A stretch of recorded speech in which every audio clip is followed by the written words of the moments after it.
Isu habisnya obat-obatan untuk pasien di RSUD Tabanan yang ramai beredar di media sosial mendapat tanggapan manajemen RSUD Tabanan. Direktur RSUD Tabanan, Dr. Igede Sudiarto, menampik beredarnya informasi mengenai habisnya ketersediaan obat.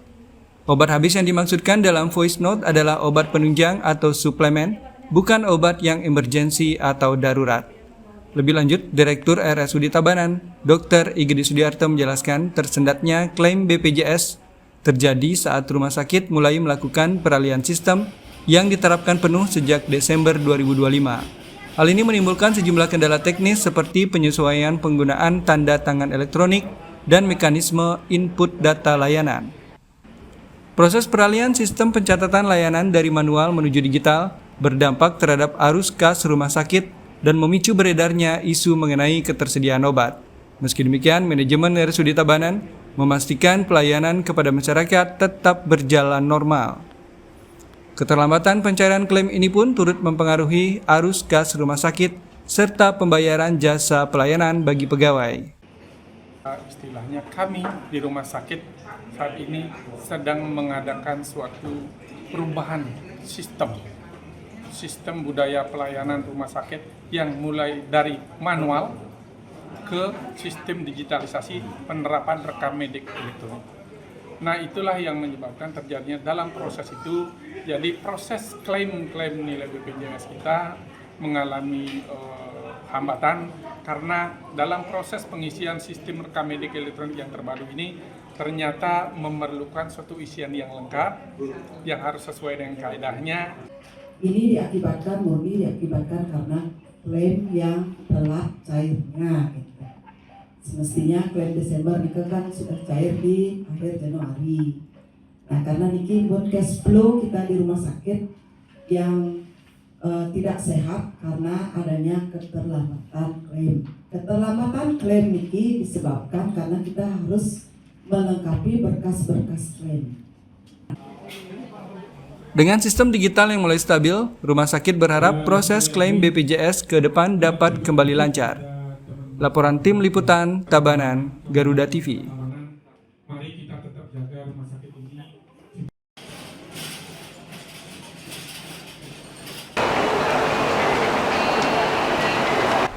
Untuk memastikan produk pangan aman dan bermutu jelang perayaan Hari Raya Idul Fitri dan Nyepi, Balai Besar Pengawasan Obat dan Makanan Denpasar melakukan pengawasan terhadap sejumlah toko retail, supermarket, hingga distributor di kota Denpasar.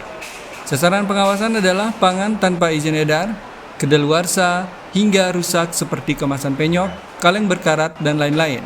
Salah satu supermarket di seputaran Jalan Tukat Yeh Ayarenon, kota Denpasar, menjadi sasaran pengawasan yang dilakukan Balai Besar Pengawasan Obat dan Makanan Denpasar. Pengawasan menyasar produk pangan yang permintaannya tinggi menjelang perayaan Idul Fitri dan Nyepi. Selain memeriksa produk yang ada di etalase, pengawasan juga dilakukan dengan membongkar kemasan parsel yang akan dijual. Pada pengawasan di supermarket tersebut, petugas tidak menemukan produk pangan yang membahayakan.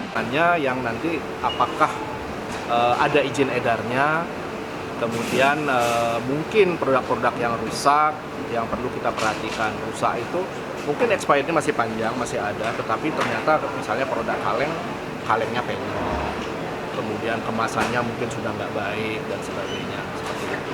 Oke, jadi perlu kita pastikan untuk menjamin keamanan produk pangan yang dikonsumsi, yang banyak beredar, dikonsumsi oleh masyarakat lebih banyak. menghadapi hari-hari seperti ini. Pengawasan jelang 2 hari besar keagamaan nasional ini dilaksanakan mulai tanggal 18 Februari 2026 hingga 17 Maret 2026.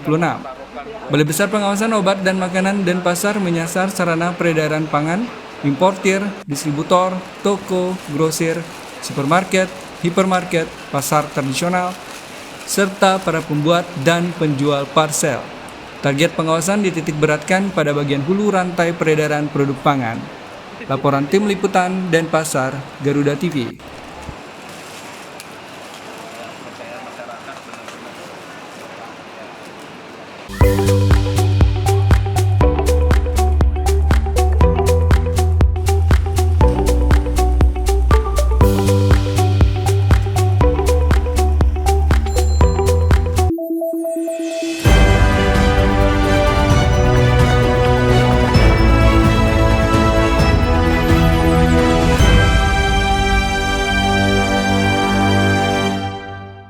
Ruang Tanya hadir untukmu, menjawab kegelisahan sehari-hari dari urusan ibadah hingga masalah hidup. Ajukan pertanyaanmu dan Ustadz akan menjawabnya langsung.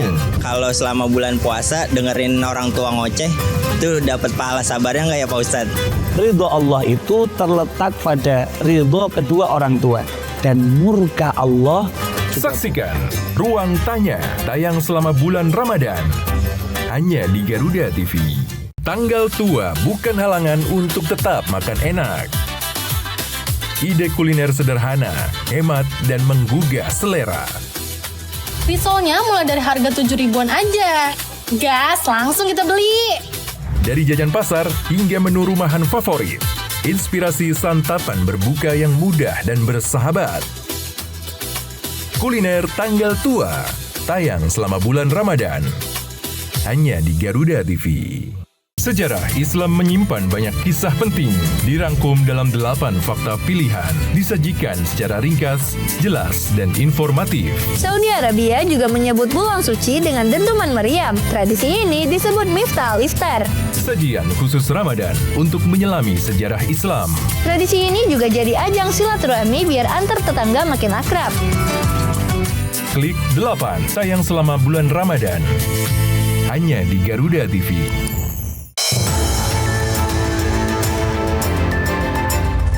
Yang pertama dan paling hangat, informasi yang menemani Anda memulai ragam aktivitas. Dan alhamdulillah sekarang sudah bisa kita lepas. Besok pagi akan dilakukan pemeriksaan medis. Jadikan pagi Anda lebih berarti dengan kabar terkini.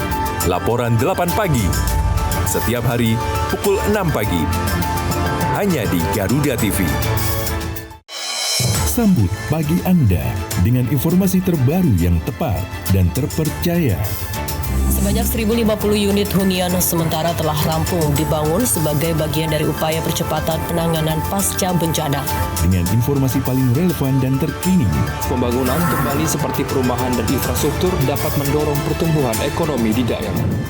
Laporan 8 pagi setiap hari pukul 6 pagi hanya di Garuda TV. Di tengah perubahan dan dinamika bangsa, ada isu yang memerlukan sebuah solusi. Menyinggung soal SARA seandainya tidak hati-hati. Semua tata kelola penyelenggaraan ya itu harus bersih. Bersama narasumber terpercaya, mengulas topik terkini untuk negeri. Indonesia Kita, Senin sampai Jumat pukul 7 malam. Hanya di Garuda TV.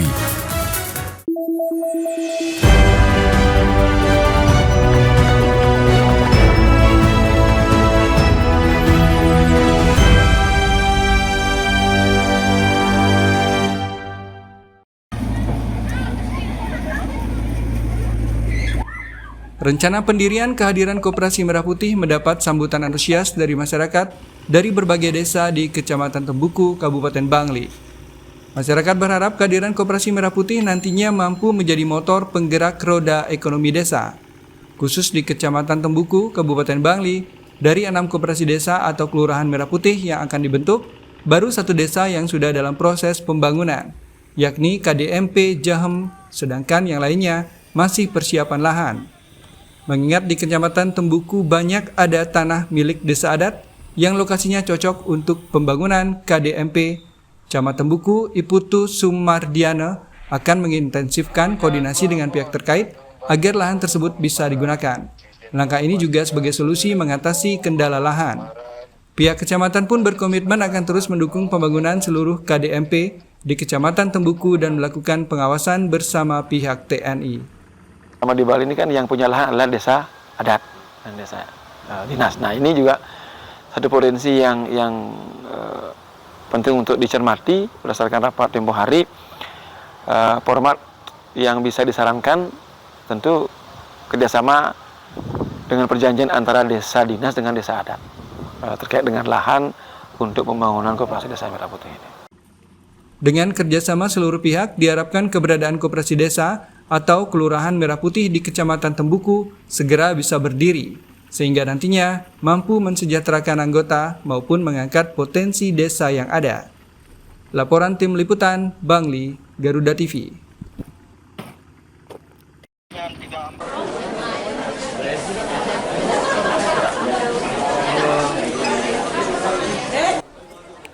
Daya tarik wisata atau DTW unggulan di Kecamatan Kuta Selatan yakni DTW Kawasan Pura Luhur Uluwatu dan DTW Pantai Pandawa akan mendapat sentuhan peremajaan di tahun 2026.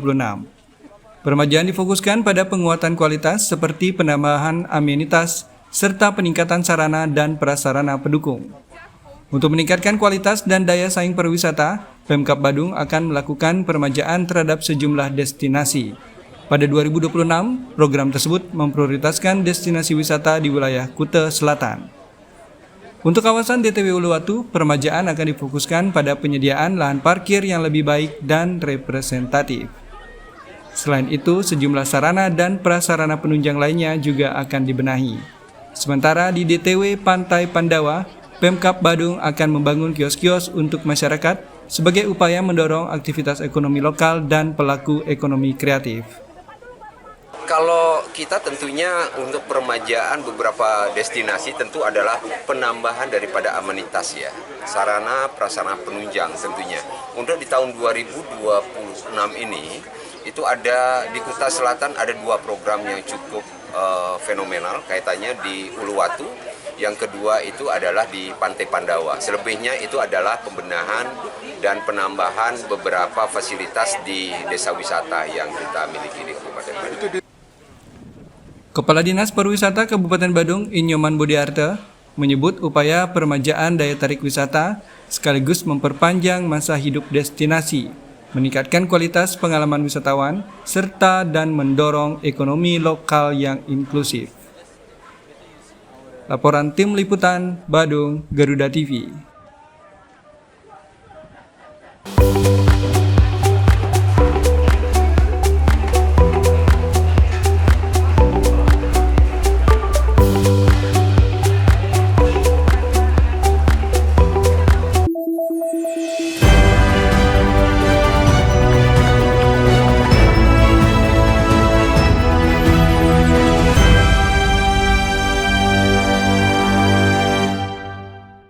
Cuma saya merasa kesel aja. Ya, kekesalan inilah yang buat lo jadi bingung. Bukan, saya kesel sama Pak RT. Kehilangan, belum tentu Ajis yang melakukannya. Kalau aneh kehilangan, aneh nyanyi dong. Itu lagu. Oh, lu berdua ketemu, gue satu hari tensi naik. Bagus deh. Apa bagus? Naik. Tensi. Saksikan Nunggu Beduk setiap hari selama Ramadan. Pukul 5:30 sore. Hanya di Garuda TV. Di tengah aktivitas sehari-hari, kita perlu ruang untuk refleksi. Spiritual Journey menghadirkan kisah para pemimpin tentang iman dan nilai hidup, perjalanan intim yang menunjukkan bagaimana keputusan besar dibentuk.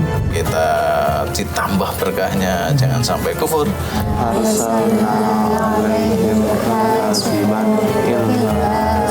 Saksikan Spiritual Journey, tayang selama bulan Ramadan, hanya di Garuda TV. Kini saatnya update di tengah aktivitas Anda. Jutaan 100 kg sabu jaringan Asia Tenggara. tak menghambat berjalannya sejumlah program prioritas yang tertuang dalam Asta Cita. Berita terhangat, analisis singkat, dan perkembangan terpenting siang ini. Laporan 8 siang, setiap hari pukul 12 siang, hanya di Garuda TV.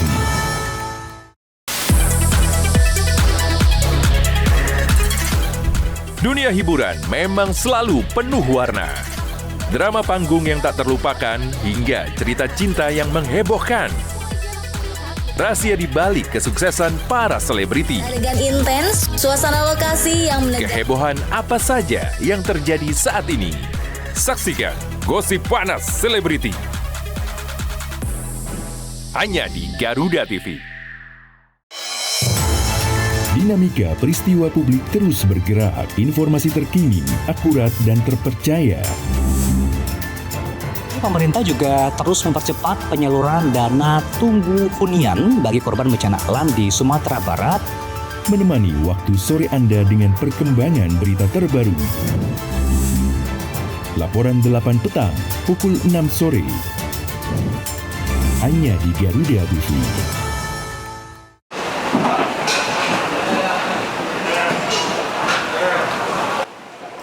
Dua hari besar keagamaan yang waktunya hampir berdekatan berdampak terhadap kenaikan harga kebutuhan pokok, terutama harga daging ayam. Di Pasar Badung, Kota Denpasar, kenaikan harga daging ayam bahkan di kisaran Rp42 hingga Rp43.000 per kilogram. Kenaikan harga daging ayam di pasar tradisional membuat para ibu rumah tangga terpaksa harus memutar otak dalam mengatur pengeluaran belanjanya. Seperti yang terjadi di Pasar Badung, Kota Denpasar, harga daging ayam sudah menyentuh kisaran Rp42 hingga Rp43.000 per kilogram. Padahal di hari-hari biasa, harga daging ayam ada di kisaran Rp37 hingga Rp38.000 per kilogram. Kenaikan ini bahkan sudah terjadi dalam 1 bulan terakhir. Diduga, kenaikan harga dipicu meningkatnya permintaan jelang Hari Raya Nyepi dan Idul Fitri. Di tengah kenaikan harga tersebut, para pedagang mengaku volume penjualan masih normal, rata-rata 200 kg per hari, dengan pasokan yang mencukupi. Sementara bagi pembeli, meskipun kenaikan dinilai wajar jelang Hari Raya, pemerintah diharapkan bisa turun tangan agar harga kebutuhan pokok tetap terkendali. 43. Kalau sebelumnya berapa biasanya dulu? Biasanya sekitar 41, 42 lah. Wajar lah Pak, karena puasa sama mau Hari Raya Nyepi kan biasanya ada kenaikan. Tapi emang kalau naik seperti itu masih wajar? Wajar sih, kalau menurut saya wajar ya. Karena untuk mendekati Hari Raya kan biasanya pasti ada kenaikan. Sudah termasuk lama, sekitar sebulanan sudah ada. Sebelumnya udah harga 45, sekarang yang masih lah, kisaran segitu. Kalau dulu normal berapa harganya? Kok normal di harga 38, 40 normal. Kira-kira nanti menjelang mendekati Hari Raya Nyepi sama Lebaran ini akan naik lagi nggak? Kemungkinan paling tidak ya 45 itu aja dah. Paling tinggi. Soalnya kalau lebih naik lagi kan nggak bisa kayaknya jualan segitu. Masyarakat berharap tidak akan terjadi kenaikan harga lagi karena kisaran harga saat ini sudah cukup memberatkan. Laporan Tim Liputan, Denpasar, Garuda TV.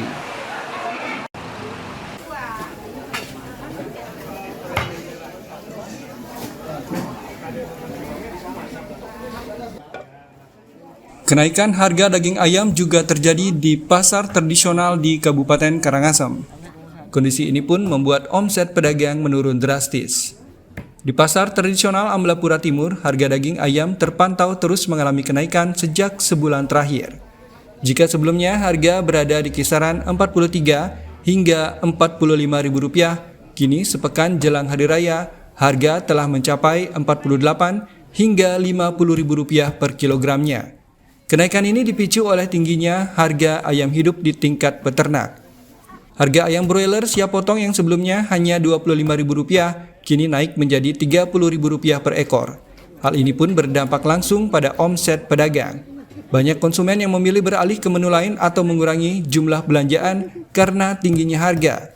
Pedagang mengaku sulit untuk kembali menaikkan harga karena khawatir akan kehilangan pelanggan. 50. Sebelumnya berapa, Bu? Sebelumnya 43. 43? Ya. Dari kapan mulai naik, Bu? Udah seminggu. Udah lebih ya sebulan lah Pak. Itu kenapa Bu? Ayam hidupnya naik apa gimana sih? Ayam hidupnya. Berapa sekarang Bu? Yang hidupnya 30. 30 Bu. Sulit nggak jualan Bu kalau begitu Bu? Naik? Sulit, susah mau ngasih harga. Gimana tuh Bu sulitnya Bu? Ya pelanggan kan nggak mau dia kalau harganya dinaikin gitu Pak. Sementara daging ayam diprediksi akan terus mengalami kenaikan hingga puncak Hari Raya Idul Fitri mendatang. Para pedagang berharap pemerintah segera melakukan upaya stabilisasi harga agar daya beli masyarakat kembali normal. Laporan Budiase, Karangasem, Garuda TV.